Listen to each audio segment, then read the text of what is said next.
Listo, vamos a comenzar ya.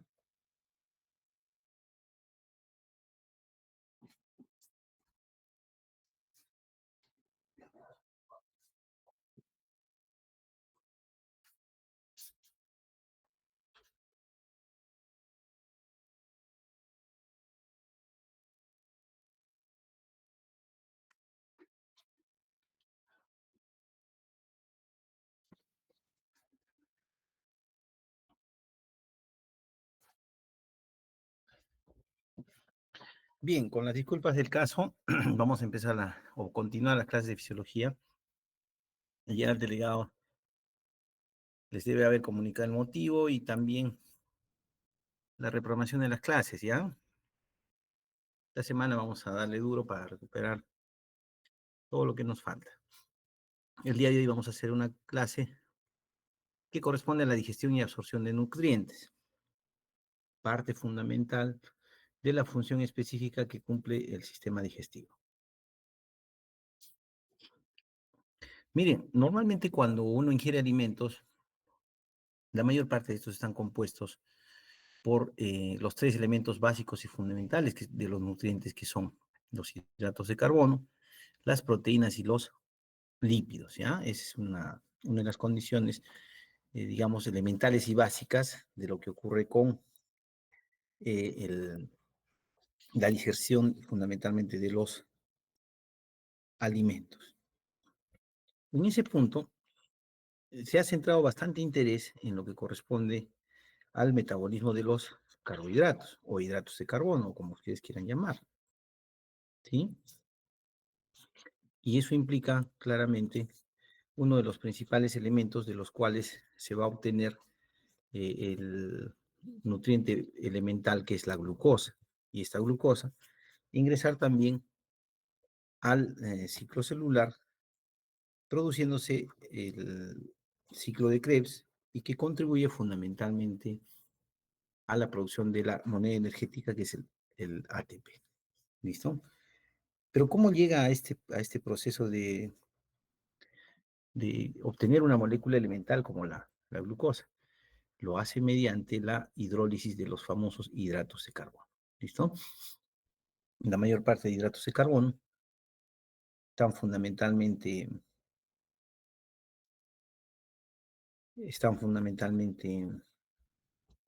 presentes en alimentos como el pan, los tallarines, las harinas, los cereales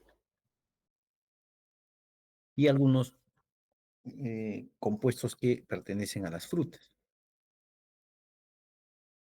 Usualmente, desde la ingestión de este tipo de nutrientes, de este tipo de alimentos, la idea es básica y fundamental, es que se produzcan elementos básicos de digestión, estoy hablando de digestión, que son los monosacáridos. Estos monosacáridos, recuerden que normalmente están como moléculas unidas entre sí, que se produce por este efecto de condensación. Varios monosacáridos van a formar los llamados polisacáridos, o en algunos casos de dos o más, que son los disacáridos o trisacáridos. Esta condensación o esta forma, digamos, multimolecular de los polisacáridos se produce eliminando un ion hidrógeno de uno de los monosacáridos y un ion hidroxilo del monosacárido siguiente, que eso origina la unión de dos monosacáridos, produciendo un disacárido, ¿no? Los dos monosacáridos se van a combinar en los lugares donde se produce la eliminación justamente del hidrógeno, ¿ya? Y además la pérdida del hidroxilo. Esta pérdida de hidrógeno y un ion hidroxilo genera la formación de agua. Entonces, para esta formación, entonces el producto final es un mono o un disacárido más una molécula de agua, y así sucesivamente. Pero una vez que se va a producir la ingestión de los alimentos que contienen hidratos de carbono, estos hidratos de carbono ingeridos y masticados en la boca, el proceso se va a invertir, porque lo que nosotros deseamos es que se conviertan en los famosos monosacáridos. Entonces, quien desarrolla esa función, digamos, de disolver esas uniones, ¿ya? Que se habían producido por la pérdida de un hidrógeno y de un hidroxilo del agua, ¿ya? Ahora quien va a hacer esa función son las enzimas específicas de los jugos digestivos, los cuales van a devolver los iones hidrógeno e hidroxilo a los polisacáridos, causando la separación de unos de otros, ¿ya? Por eso, este proceso que utiliza hidrógeno e hidroxilo recibe el nombre de hidrólisis, ¿ya? Un proceso, como les decía, que va a ser llevado a cabo por las enzimas que contienen los jugos digestivos. En el caso de la hidrólisis de las grasas, normalmente eh, se forman triglicéridos. Mejor dicho, la mayor parte de alimentos están en forma de triglicéridos, que en realidad los triglicéridos es la formación de moléculas con tres moléculas de ácidos grasos, las cuales normalmente son condensadas con una única molécula de glicerol, ¿ya? Entonces, ¿qué cosa es un triglicérido? Son tres ácidos grasos más una molécula de glicerol. Cuando nosotros consumimos este tipo de alimentos que contienen triglicéridos, se va a producir durante el proceso de la digestión, ya que van a intervenir enzimas que van a digerir las grasas. Para este proceso van a devolver tres moléculas de agua a los triglicéridos, causando su separación, ¿no?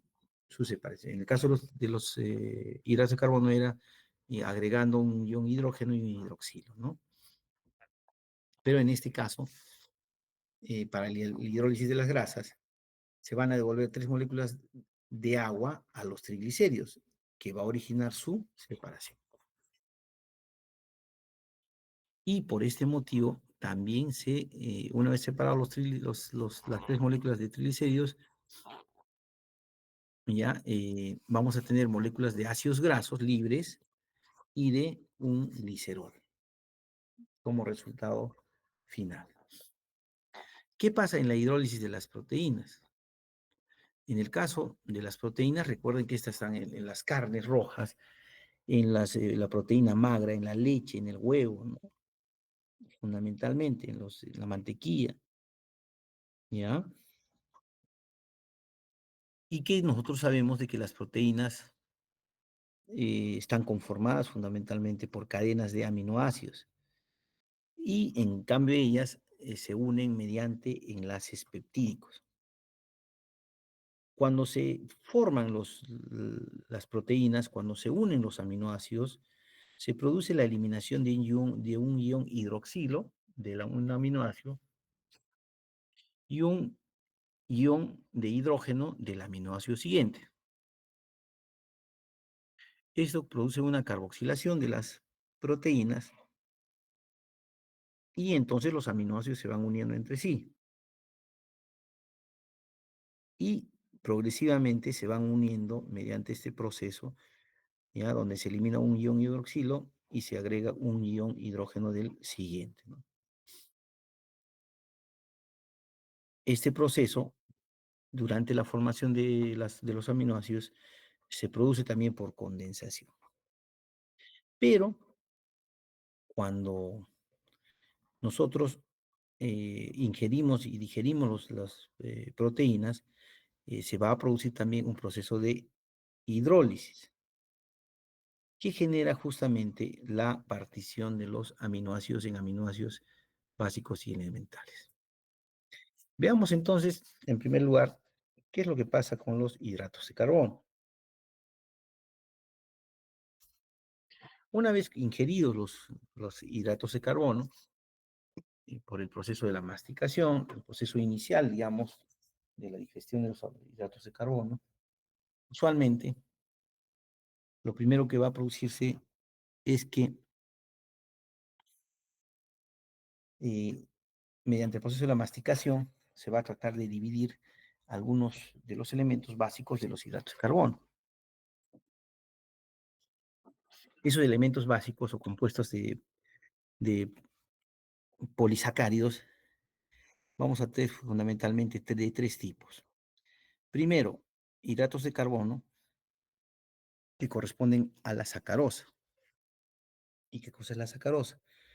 Es un disacárido conocido popularmente como el azúcar de caña, ¿ya?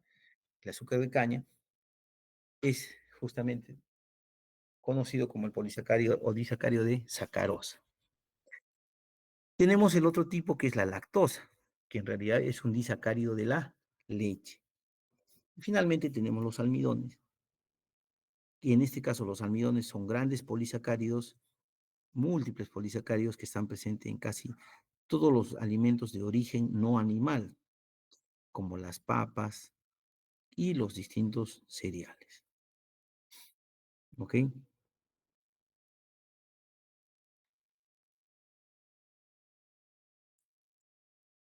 También tenemos la amilosa, el glucógeno, el alcohol, el ácido láctico, el ácido pirúvico, las pectinas, las dextrinas y proporciones menores de derivados de los hidratos de carbono que también pueden conformar parte de las carnes, ¿ya?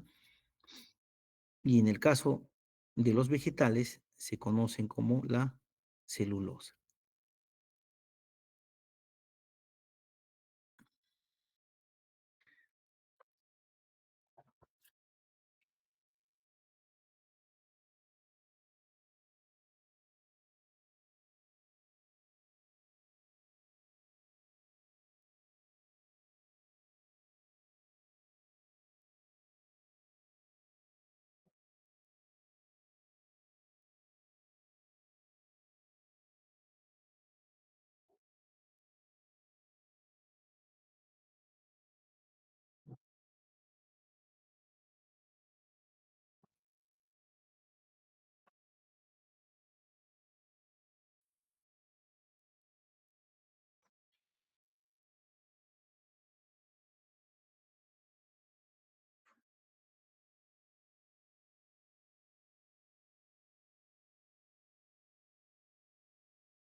Continuamos entonces. Una vez que se ha producido la digestión, o mejor dicho, el inicio de la digestión de los hidratos de carbono, este va a comenzar justamente en la boca, ya que en la boca se va a unir fundamentalmente con la secreción de saliva de las glándulas salivales, fundamentalmente la parótida, ¿ya? Esta glándula normalmente produce la enzima conocida como la tialina. La tialina que en realidad es una alfa amilasa y que una vez que se ha unido con la tialina empieza su proceso de eh, hidrólisis con esta enzima, ¿ya? Fundamentalmente esto sucede con los almidones. A los almidones se va a unir la tialina de la saliva entre un 20 a 40%, ¿ya? Entonces, tan solo un 20 a 40% de los almidones va a ser hidrolizado por la tialina de la glándula parótida. ¿Qué pasa con el resto de hidratos de carbono?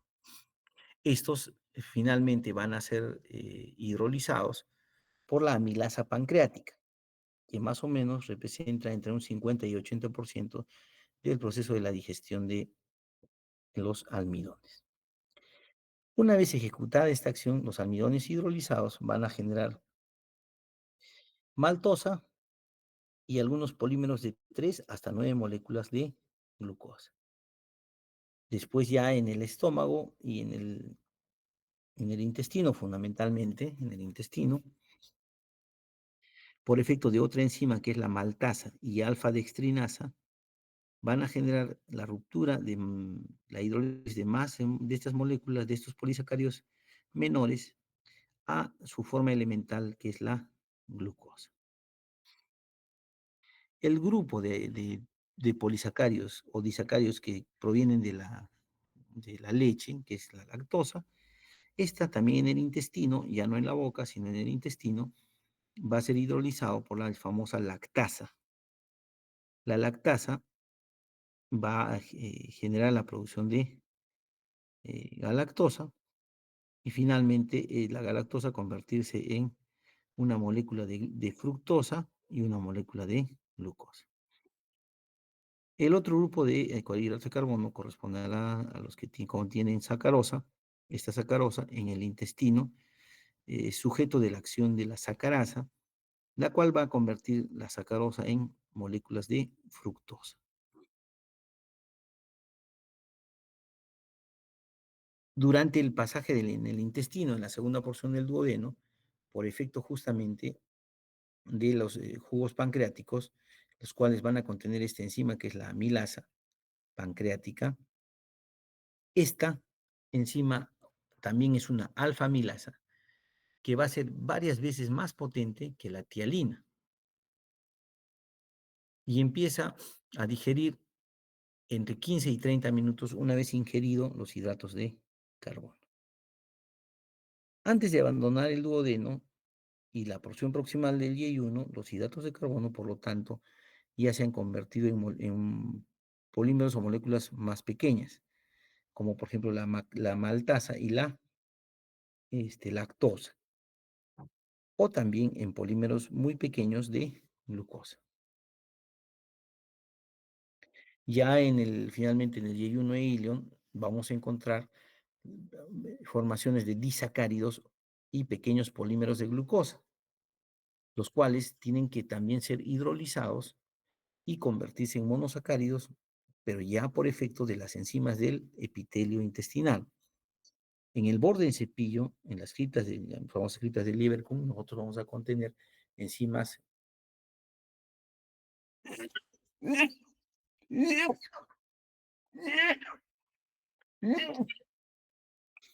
enzimas que van a ejecutar esta acción hidrolizando fundamentalmente ya a moléculas que sean fáciles de absorción.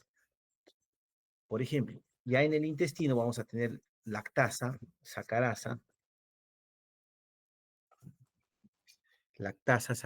maltasa y la alfa-dextrinasa, son estas cuatro enzimas. La lactasa actúa sobre la lactosa y descomponen, como les decía, en una molécula de glucosa y otra de fructosa. La sacarasa convierte eh, la molécula en sacarosa y en fructosa, ¿no? La maltasa la convierte en maltosa y la alfa-dextrinasa en polímeros pequeños de glucosa. La lactosa fracciona la molécula de galactosa y otra de glucosa, como les decía, sacarosa en fructosa y otra de glucosa, y la maltosa y los demás polímeros en pequeñas moléculas de glucosa.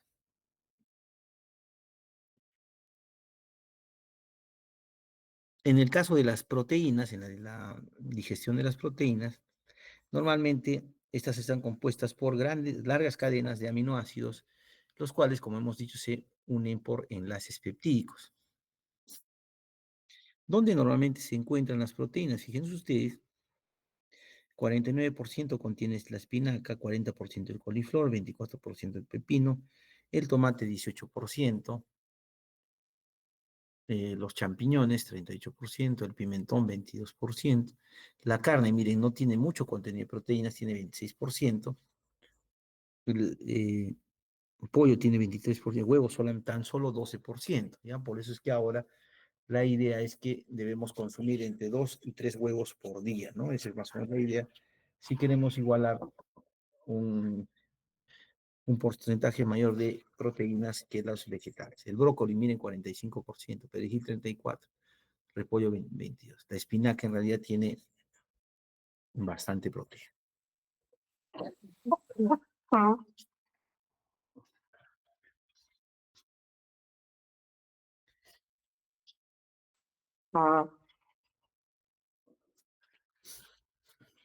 ¿Qué pasa con la digestión de las proteínas? Estas, a su vez, normalmente son digeridas fundamentalmente en el estómago, ya que ni en la boca no se tiene enzimas que puedan degradar a las proteínas. En este punto, aquí tenemos la principal proteína, que es la pepsina. La pepsina del estómago digiere el colágeno, que normalmente es una proteína albuminoide poco afectado por las enzimas.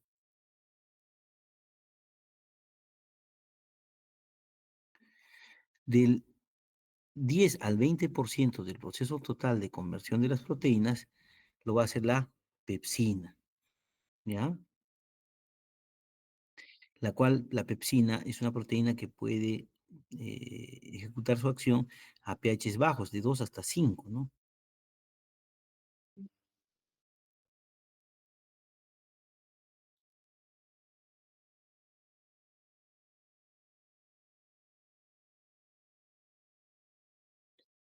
¿Alguna pregunta?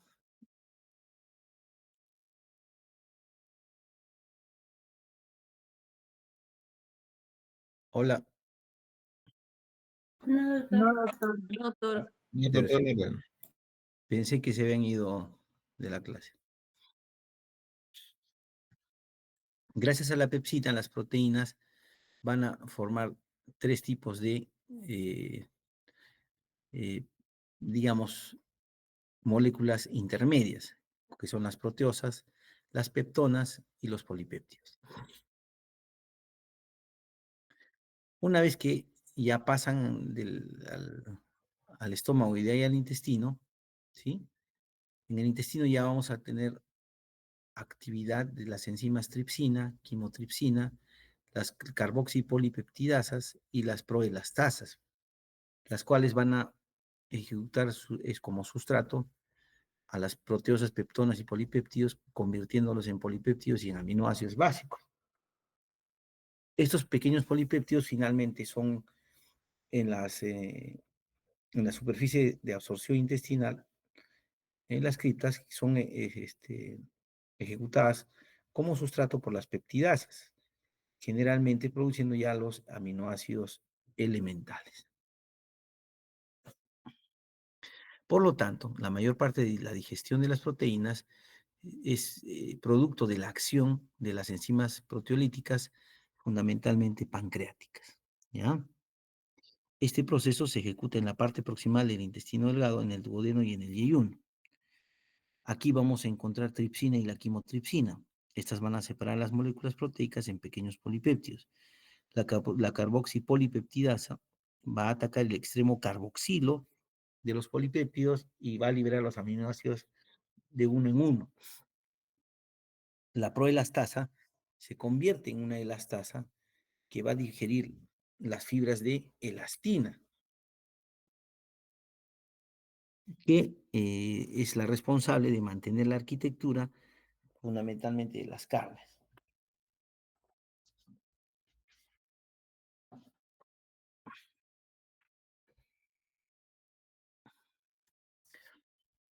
Como ya hemos visto, estos polipéptidos pequeños pasan hacia el intestino y van a ser ejecutados por la acción de las peptidasas, de los enterocitos, los cuales normalmente recubren las vellosidades del intestino delgado. Justamente en estas criptas, ahí vamos a tener múltiples peptidasas, dentro de las cuales destacan las aminopolipeptidasas y las dipeptidasas.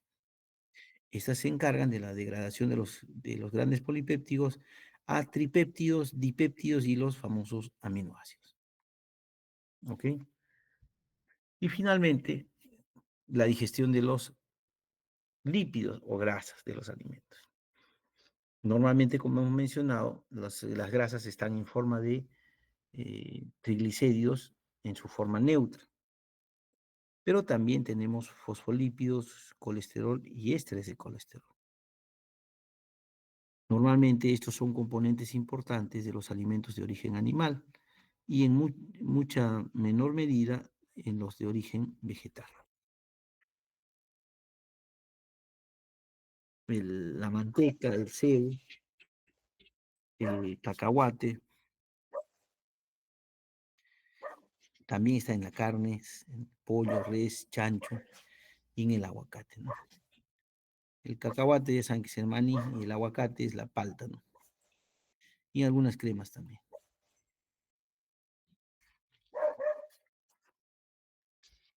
¿Qué pasa con la digestión de las grasas en el intestino? Esta empieza, a diferencia de las proteínas, empieza en la boca, ya que en la boca nosotros contamos con esta enzima, que es la lipasa lingual, que normalmente es secretada por las glándulas linguales en la boca y deglutida,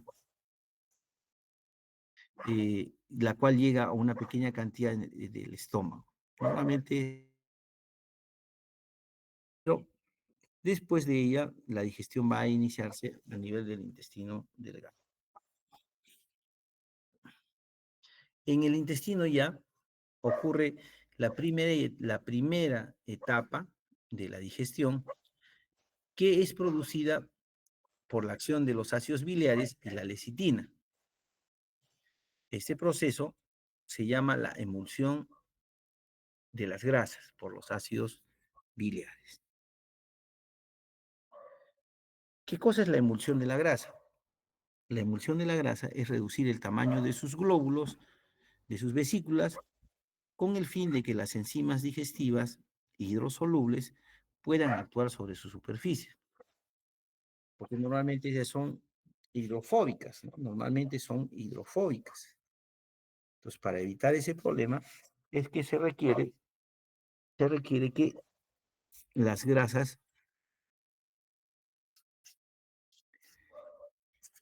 sean atacadas en su superficie por el famoso proceso de emulsificación.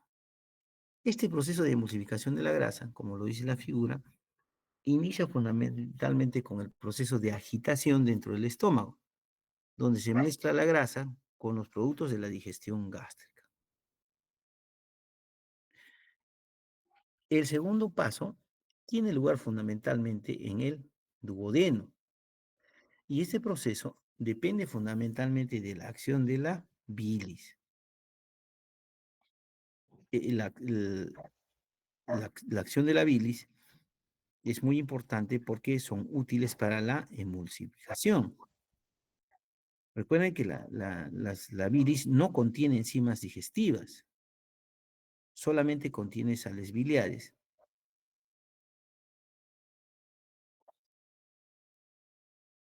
Y se ejecuta fundamentalmente por el contenido de fosfolípidos y de lecitina, ya que esta lecitina va a tener una cabeza polar y una cola no polar. Las regiones polares de las moléculas de las sales biliares y la lecitina, estas de aquí son generalmente solubles en agua, lo que permite que se reduzca la tensión superficial de contacto con la grasa haciéndolo soluble. Ese es el mecanismo de la llamada emulsificación de las grasas. Gracias a esta molécula que es la lecitina contenida en las sales biliares, y al igual que las sales biliares, van a tener una cabeza polar hidrofílica, o sea, compatible con el agua, y sus colas apolares, que en realidad son hidrofóbicas.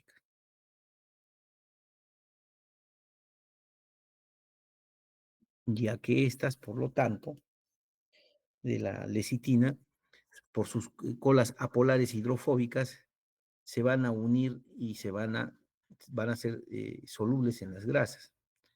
Lo único que van a producir es que van a disolver la capa superficial, porque esta es la que va a salir a la superficie de las grasas y es como si las levantaran, ¿no?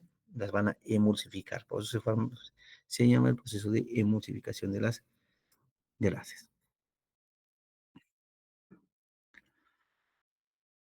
Normalmente, miren ustedes, aquí tenemos una gota de grasa, ya que va a ser cubierta por las sales biliares. ¿Listo? Estas se van a introducir en la misma molécula gota de grasa, dejando libres sus cabezas polares hacia el exterior. Por el proceso, miren acá, Acá las tenemos, estas grasas, antes del proceso de la emulsificación. Y después del proceso de emulsificación, por el movimiento, por la agitación, por el movimiento mecánico, empieza a producirse la ruptura en gotitas más pequeñas, las cuales pasan al segundo proceso, que es la digestión por las famosas enzimas pancreáticas, que son las lipasas. Gracias a este descubrimiento de la acción de la emulsificación de las grasas, ya producida por las sales biliares y la lecitina, se han descubierto estos famosos eh, lavavajillas como el Sapolio, ¿no? Antiguamente había este salvo, ¿no? Ese tipo de acción se llamó eso eran en realidad emulsificantes, cumplían la función justamente de emulsificar y romper la grasa para el lavado de la vajilla. Esa misma acción tiene justamente las sales biliares y la lecitina, que permite que los glóbulos grasos se fragmenten con facilidad con la agitación del agua en el intestino delgado. Pero como les mencionaba, todo este proceso se culmina con la acción de las famosas lipasas. En realidad las lipasas son sustancias hidrosolubles que solo pueden atacar a los glóbulos de grasa en su superficie. Solo en la superficie pueden actuar las lipasas.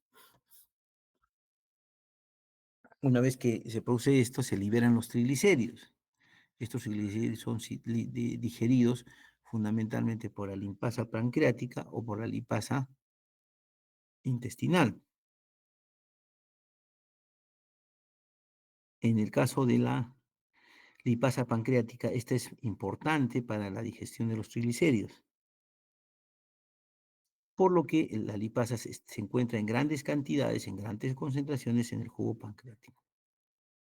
Después pasan al intestino delgado. En el intestino delgado los enterocitos contienen esta otra enzima que también es una lipasa llamada la lipasa intestinal, pero su concentración es mínima a nivel intestinal, ¿no? Porque el mayor porcentaje de lipasas se encuentra en el páncreas. Por lo tanto, luego de esta acción, los productos finales de la digestión de las grasas son los ácidos grasos libres y la molécula de glicerol, ¿no? La primera parte es cuando la grasa entra en contacto con la bilis y la agitación propia de la motilidad gastrointestinal que va a producir la emulsificación de la grasa. Después, en la parte intestinal, en el duodeno, la grasa emulsionada es ejecutada por la lipasa pancreática, convirtiéndolo en ácidos grasos y en dos monoglicéridos. Las sales biliares, entonces, por lo tanto, van a acelerar la digestión de las grasas, ya que tienen un papel adicional, porque pueden separar los monoglicéridos y los ácidos libres de la vecindad de los glóbulos de grasa que están siendo digeridos, ¿no? También ese es un papel adicional de las sales biliares. Y en el caso de la digestión de los ésteres de colesterol y los fosfolípidos, normalmente ellos vienen a través de la dieta, también forman micelas, ¿ya?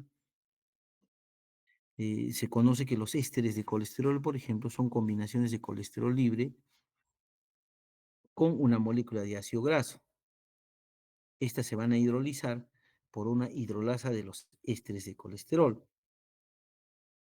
Y en el caso de la ingestión de fosfolípidos, estos fosfolípidos contienen cadenas de ácidos grasos en sus moléculas y son hidrolizados por la fosfolipasa A2, determinando finalmente su absorción final. Muy bien. ¿Hasta aquí alguna pregunta?